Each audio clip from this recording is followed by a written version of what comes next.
1 Pedro 1, de 1 a 9.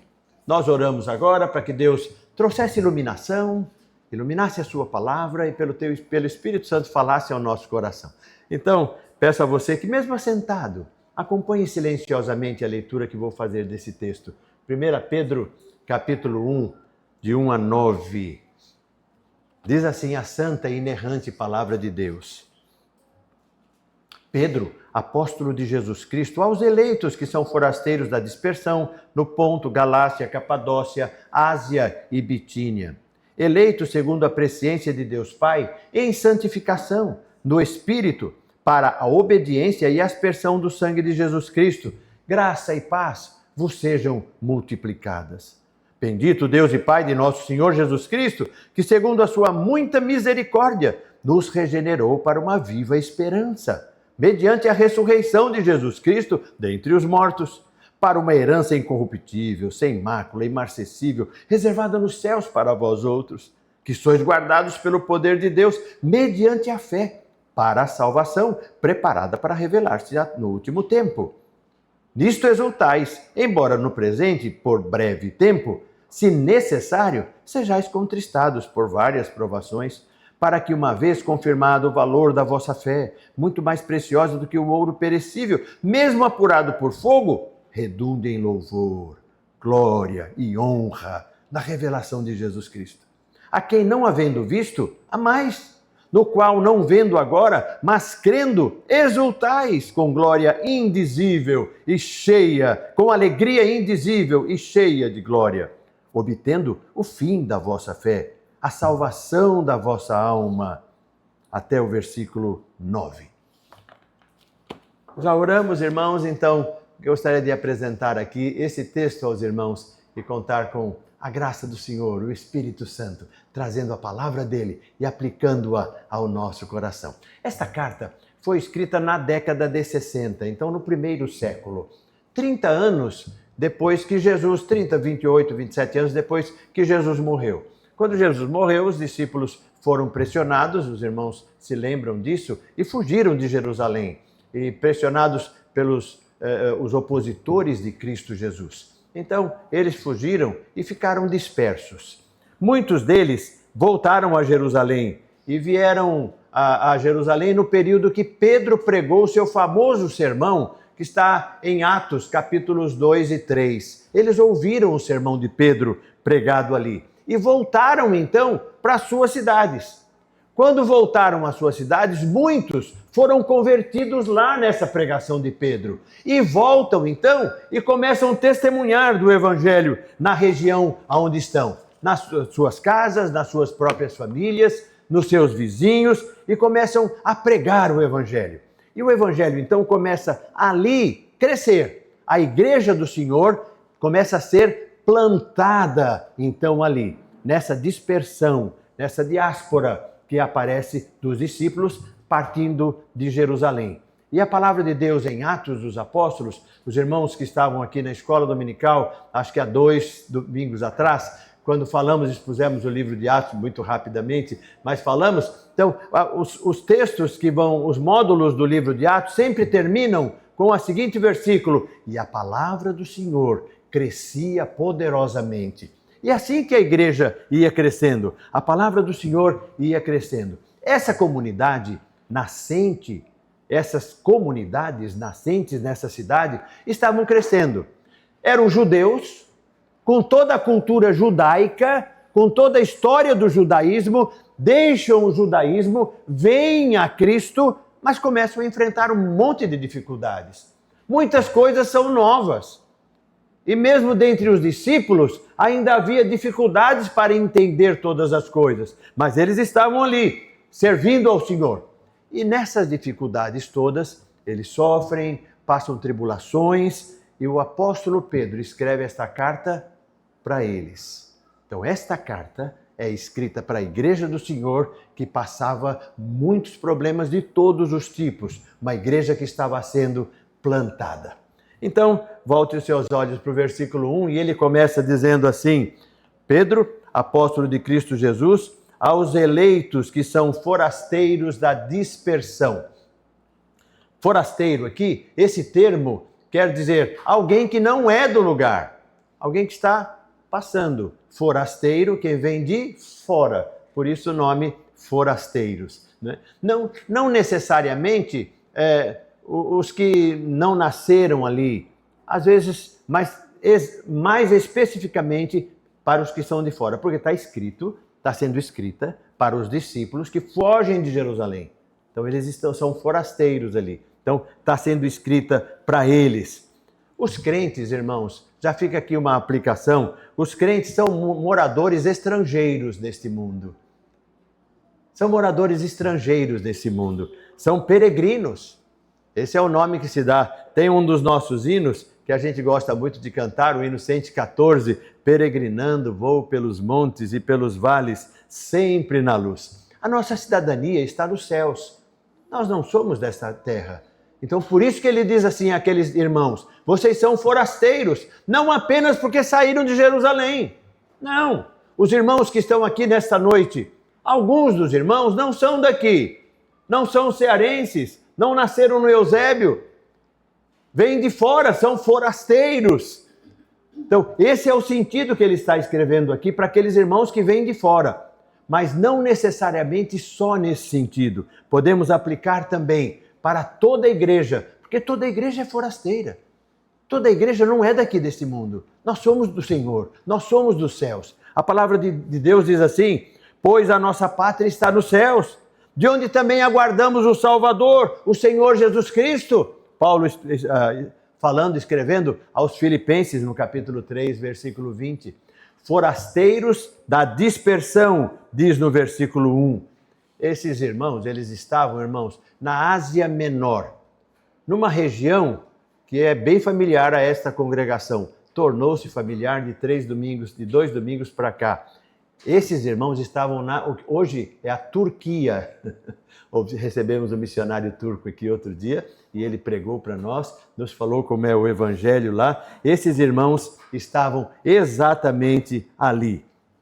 Então, irmãos, quero fazer aqui logo a primeira aplicação e vamos seguir na exposição desse texto. Mas nessa primeira aplicação, quero lembrar aos irmãos, nós somos forasteiros também. Nós não somos desta terra. Os nossos olhos têm que estar no céu. Nós não temos que ter esperanças e raízes nesta terra. Um texto que para mim traduz muito bem o que é o Evangelho é quando Paulo escreve aos Gálatas e diz assim, que o Senhor nos desarraigou deste mundo, nos transportou para o reino do Filho do seu amor. Desarraigou, ele arrancou a raiz. A gente não tem mais raiz neste mundo. Nós moramos aqui, é claro.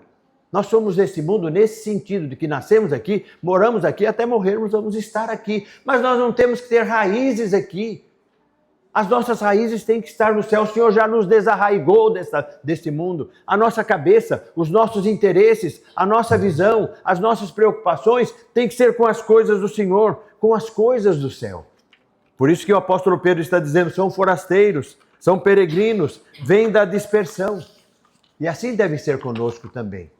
Ele entra então no versículo 2. E aqui no versículo 2 nós vemos a Trindade operando. Olha que maravilha. Eleitos segundo a presciência de Deus Pai, em santificação no Espírito, para a aspersão do sangue de Jesus.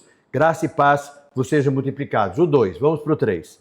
Bendito Deus e Pai de nosso Senhor Jesus Cristo, que segundo a sua muita misericórdia, nos regenerou para uma viva esperança, mediante a ressurreição de Cristo Jesus. Se no 2 ele nos apresenta a Trindade operando, o Deus que elege, o Espírito que santifica para a obediência em Cristo Jesus, no versículo 3, ele vai dizer que Deus fez tudo isso segundo a sua misericórdia. Então, versículo 3, bendito Deus e Pai de nosso Senhor, que segundo a sua muita misericórdia nos regenerou.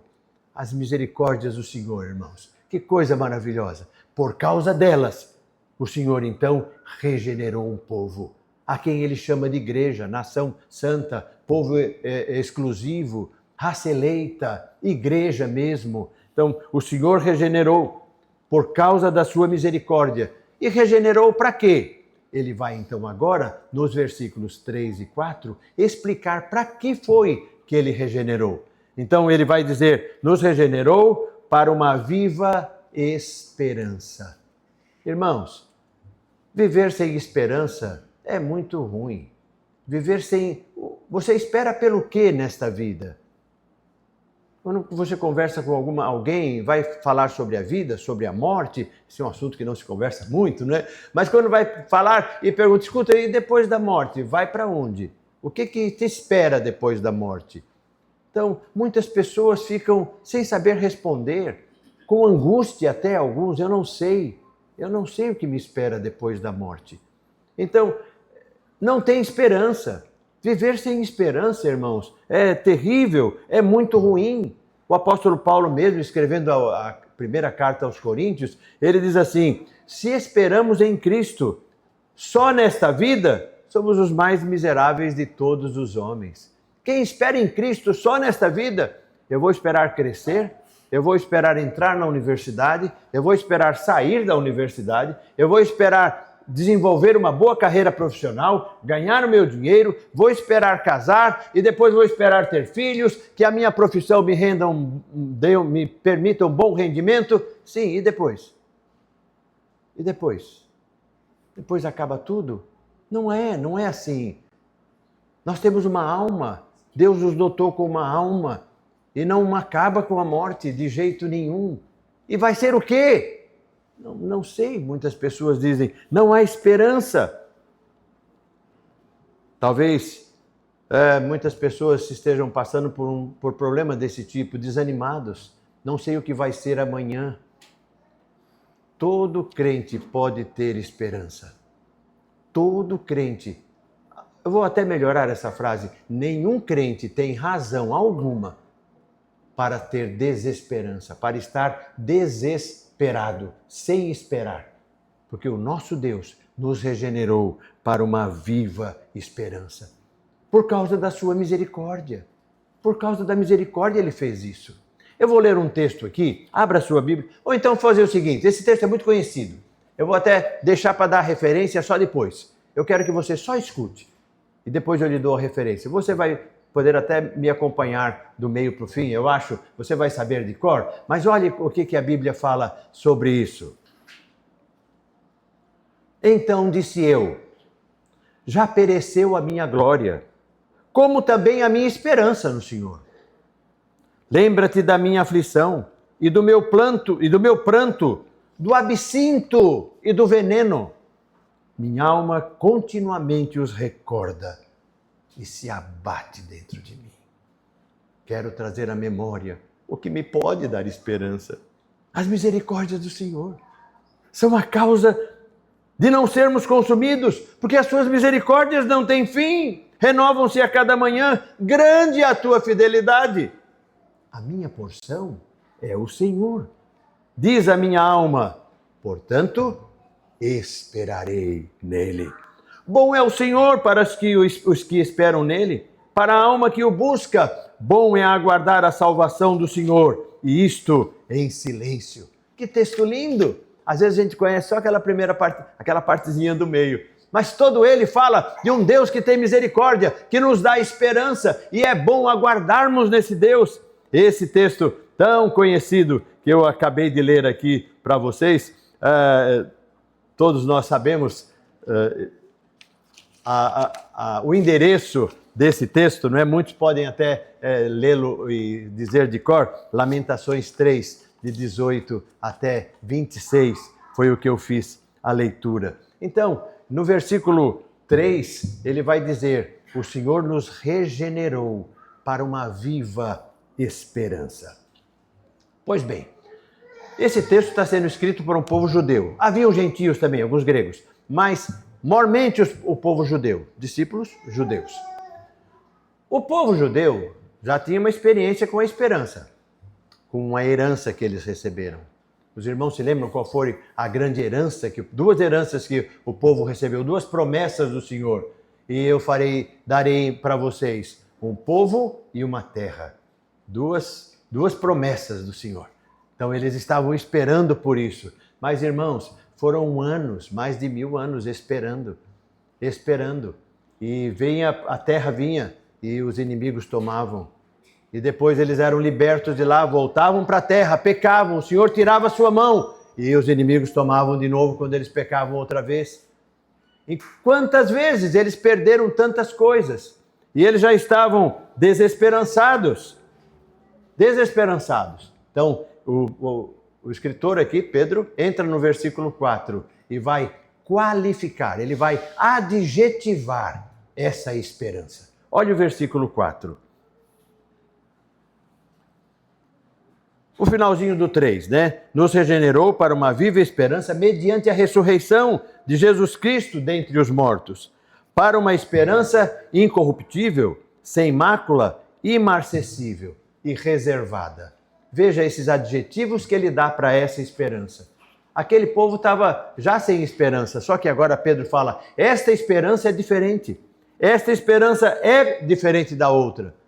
Essa esperança é incorruptível. O que ele está querendo lembrar aquele povo quando ele diz, essa esperança não tem corrupção aqui. Sabe por quê? Porque quando eles estavam no povo de Israel, o pecado entrava, corrompiam-se todas as coisas. Deus então tirava a sua mão e vinha taca nas costas deles. Pedro está dizendo aqui, esta esperança não tem como se corromper. Ela é incorruptível. Ele está falando da nova Jerusalém. Ele está falando da nova herança, a salvação. Essa é incorruptível. O Senhor alcançou na cruz. Ela é sem mácula, sem mancha. Sem mancha. Israel muitas vezes contaminou-se com o pecado. A herança do cristão, a salvação, está reservada nos céus. E no céu não entra pecado. Então, a sua herança, você pode esperar por ela. Primeiro, ela não vai se corromper e nem ser corrompida. Segundo, ela não vai se manchar com o pecado. Ela está no céu. Terceiro, imarcessível. É um nome assim meio diferente do nosso cotidiano. Quer dizer que não murcha. Imarcessível é alguma coisa que não murcha. Por que Pedro está lembrando aquele povo que essa herança é imarcessível? É porque eles tinham na lembrança quantas vezes que eles plantavam aquelas roças enormes. A cultura do povo judeu era basicamente agricultura e piscicultura. Piscicultura muito menos, era muito mais agricultura. E eles plantavam aquelas roças enormes e depois vinham as pragas de gafanhoto e comiam tudo. E eles perdiam tudo que tinham investido lá na plantação. Tudo aquilo perdia quando eles vinham à roça, passava a noite, quando chegavam de manhã, ontem saíram da roça toda verdinha, verdosa, bonita, vão dormir, quando voltam já não tem mais nada, tudo murcho. E Pedro está dizendo aqui, a herança do cristão está fora do alcance das pragas. Está fora do alcance das pragas. Ela é imarcessível, ela não vai murchar, o Senhor é quem a sustenta. E por último ele diz assim, ela está reservada para vós outros. Irmãos, essa expressão reservada, ela dá a ideia, a palavra original dá a ideia de guardada sob vigilância para os herdeiros. É como se fosse um cofre forte, como se fosse uma caixa bem protegida e bem guardada. Ela está reservada nos céus. Então, ela não se corrompe, ela não murcha, ela não se macula. Não, e ela está guardada para vós outros. Versículo 4. Para uma herança incorruptível, sem mácula, imarcessível, reservada nos céus para vós outros. Então ele fala para os judeus, vocês podem ter esperança, vocês podem se animar, porque aquele Deus que é um Deus de misericórdia, por causa das suas misericórdias, ele vos resgatou para uma viva esperança. E vocês podem esperar a herança do Senhor. Eles olharam para Pedro e disseram assim, Pastor Pedro, eu gostei até aqui, joia, 10, muito bom, obrigado. O senhor animou a gente. Não vai ser igual a terra que todo mundo vinha e matava a gente. Agora a nossa herança está reservada. Obrigado. Eu tenho um problema, Pedro. Sabe qual é? A minha herança está reservada, mas eu não sei se eu vou chegar lá. Eu não sei se eu me garanto. A minha herança está garantida, mas eu não sei se eu me garanto. Eu sou pecador, eu sou tão frágil, eu sou tão fraco. Eu entendi. A minha herança, a minha salvação está reservada nos céus para mim. Sabe qual é a minha preocupação, pastor Pedro? Eu não sei se eu vou falar. Porque eu não sei se eu vou dar conta de me manter firme. Irmão, já bateu isso na sua cabeça? Já passou isso no seu coração? Eu quero, mas eu não sei se eu vou aguentar. Eu não sei se eu vou segurar. Algumas pessoas já me procuraram e disseram, presbítero, que você não me conhece, eu sou tão fraco, presbítero. Eu sou fraco demais. Eu não sei se vai dar certo para mim. Pedro então não para no versículo 4, ele entra no versículo 5. Vamos ler o finalzinho do 4 e emendar com o 5? Ele diz assim no finalzinho do 4. Vamos ler o 4 todo. Para uma herança incorruptível, sem mácula, imarcessível, reservada nos céus para vós outros, que sois guardados pelo poder de Deus. O que ele está dizendo aqui? Irmãos, a herança de vocês está guardada no céu, num lugar onde ninguém toma, num lugar onde não entra pecado, num lugar onde ela não murcha, num lugar onde ela não se macula, está reservada para vocês. A herança está reservada para vocês e vocês estão guardados para essa herança, ou seja, vocês vão chegar lá, porque o Senhor fará isso. Não depende de vocês, o Senhor sabe disso. Deus sabe que se fosse para esperar de nós, ninguém chegaria no céu. Não, a gente não garante, nós não nos garantimos. Deus então opera em nós, tanto querer como realizar, segundo a sua boa vontade. Nesse ensino, nesse versículo, nessa fala de Pedro para eles, essa fala está traduzida numa das doutrinas que nós abraçamos, que é o quinto ponto do calvinismo. O Senhor vai sustentar a nossa salvação até o final, porque depende dEle.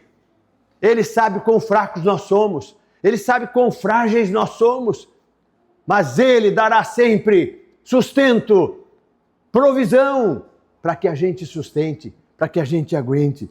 Então ele disse, não fiquem tão tensos, não fiquem tão preocupados, a herança está guardada para vocês, e vocês estão guardados para a herança, vocês vão se encontrar. Que mensagem maravilhosa isso! Essa é a mensagem que ele diz aqui. E olha como começa então o próximo versículo. Nisto exultais. Nisto exultais. A alegria de vocês deve estar aqui. Exultem nisto. Essa expressão, nisto exultais, ela poderia ser traduzida assim, vocês podem ficar alegres, podem ter alegrias, porque o Senhor vai garantir isso para vocês. Nisto exultais. Aqui o apóstolo Paulo, ele repete o ensino de Jesus Cristo aos seus discípulos na missão dos 70. Os irmãos se lembram que Jesus então separou 70 homens e os enviou evangelizar? Vão evangelizar. E eles foram evangelizar. Eu vou ler o texto para os irmãos. Então regressaram os 70.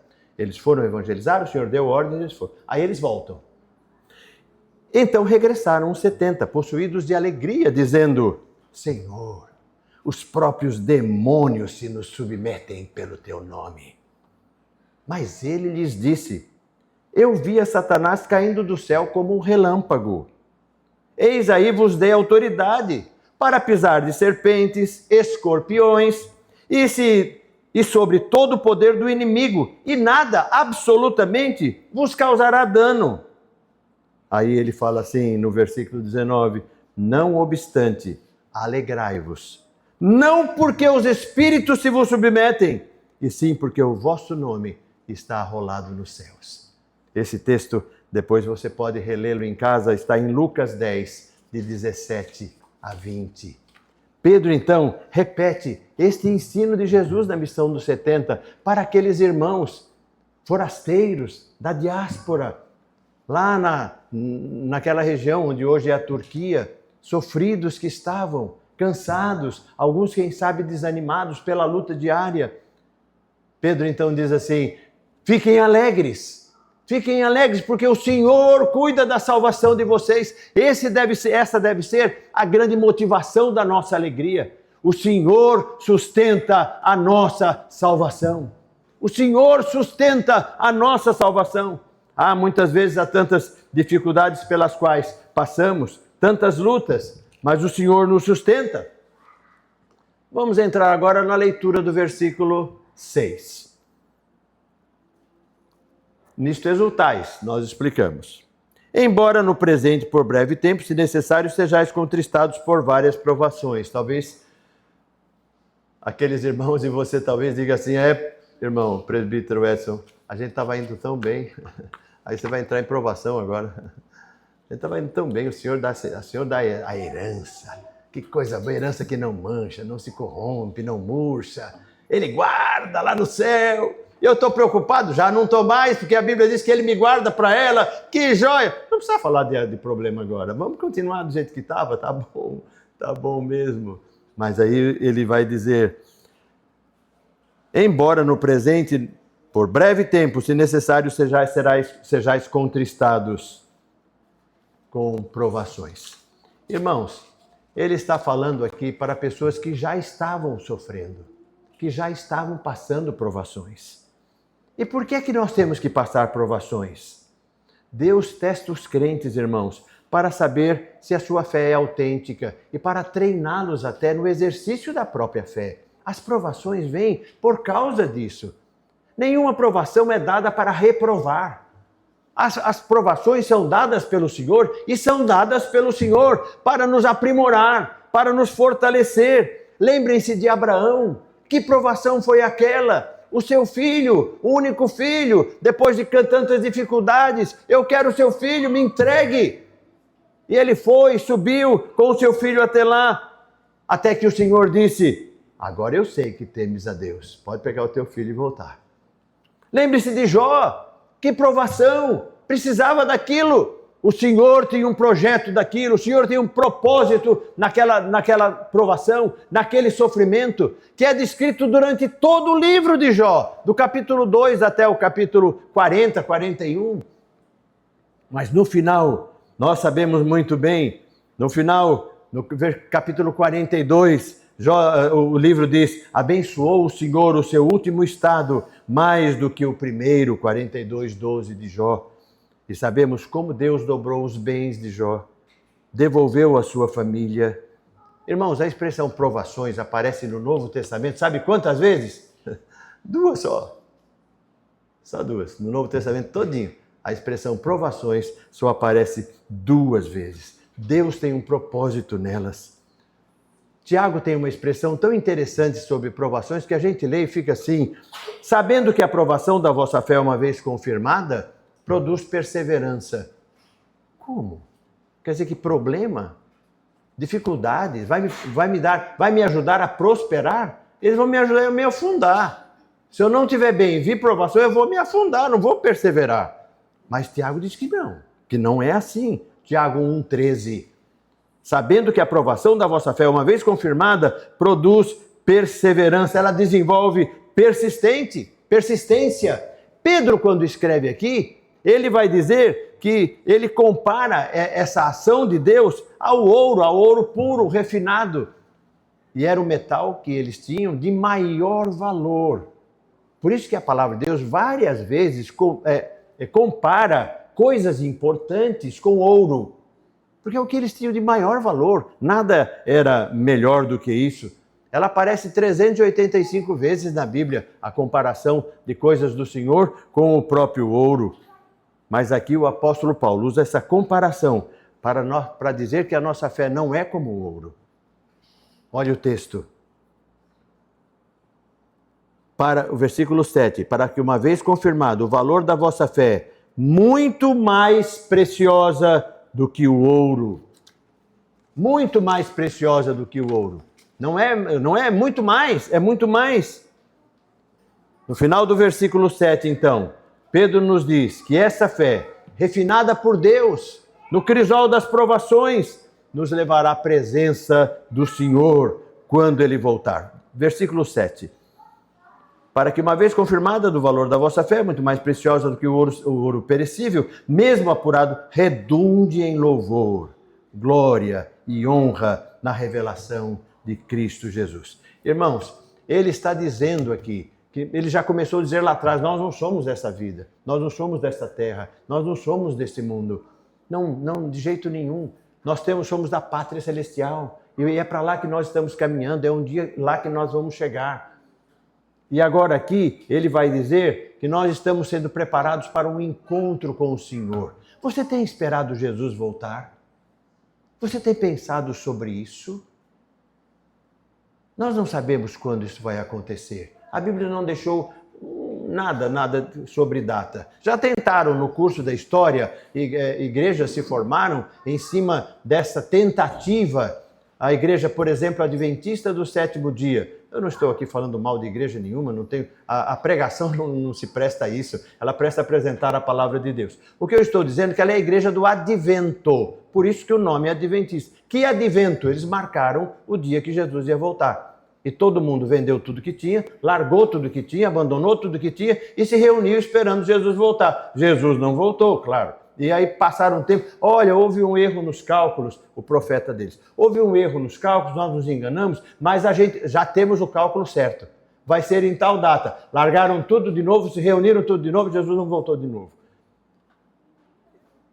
Eles ficaram assim, marcando, nós não temos data marcada. O Senhor nunca marcou essa data, mas Ele diz que vai voltar e que todo crente deve ficar esperando a volta do Senhor Jesus, deve ansiar pela volta do Senhor Jesus. Maranata, ó vem Senhor Jesus, aguardar a vinda de Jesus. Nada deve ser mais aguardado, mais esperado do que a vinda de Jesus. Adolescente, jovem, você quer entrar na universidade? Que bênção! Trabalhe mesmo, estude, que Deus lhe abra as portas para você entrar. Depois é duro para sair, viu? Você quer sair? Estude, que Deus lhe ajude para sair também. Você quer casar? Deus abençoe e lhe dê uma família numerosa, abençoada, rica no Senhor. Você quer se formar e ser um bom profissional? Pois que seja, Deus lhe abençoe. Mas nada disso deve estar acima da esperança da volta de Jesus. É inadmissível alguém pensar assim, Senhor, não volta agora não, eu queria tanto casar. Largue esse casamento para lá, case-se com Jesus. Espere por Ele. Espere por Ele. A nossa esperança tem que estar no Senhor.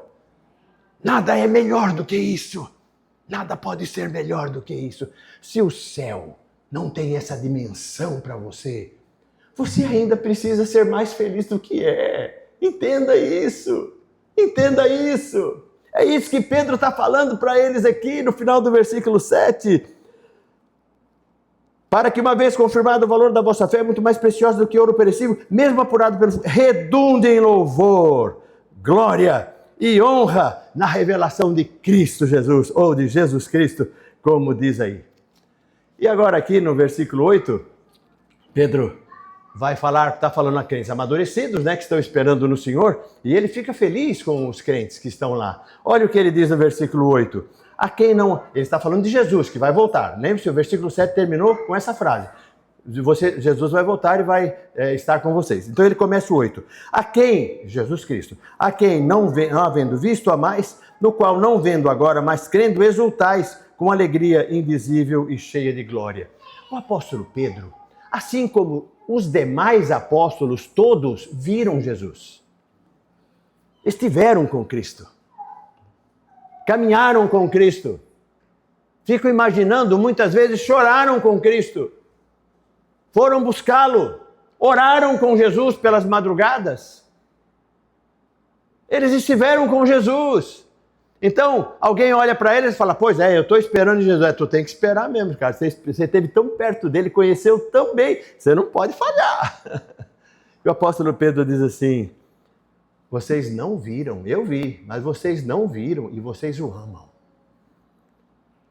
A quem não havendo visto, a mais, no qual, não vendo agora, mas crendo, exultais e recebem o objeto da vossa fé, que é a salvação da vossa alma.